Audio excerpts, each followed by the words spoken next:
Nak lantai rumah kilat macam cermin? Jom tengok panduan DIY cat epoxy yang sangat mudah ni. Kalau anda penat tengok lantai berhabuk atau jubin kotor, epoxy ni memang projek hujung minggu yang mantap.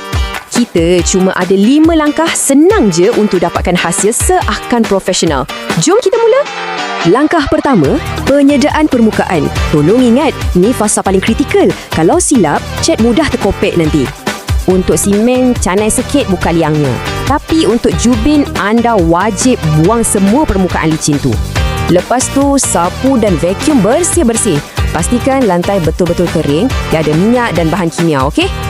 Masuk langkah kedua. Kita kena tampal segala keretakan atau garisan celah jubin tu biar betul-betul rata. Tutup lubang simen guna filler. Untuk jubin pula, tampal celah tu supaya tak nampak petak-petak nanti. Tapi ingat ya, perkara paling penting, anda kena sabar dan tunggu bahan tampal ni kering sepenuhnya. Okey, langkah ketiga, kita bancuh cat. Buka tong tu, guna kayu bersih atau mesin pengacau elektrik. Wajib kacau dari bawah ke atas selama 3 minit tepat. Jangan nak cepat je tau fasa ni. Ini supaya pigmen warna dan kimia self-leveling tu betul-betul sebati. Barulah dia kering dengan cantik nanti. Tiba masa yang paling syok. Langkah keempat, kita tuang dan ratakan terus cat ni ke atas lantai.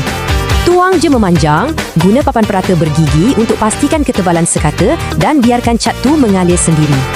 Langkah kelima, buang buih. Dekat sinilah magic lantai cermin kita tu mula terhasil.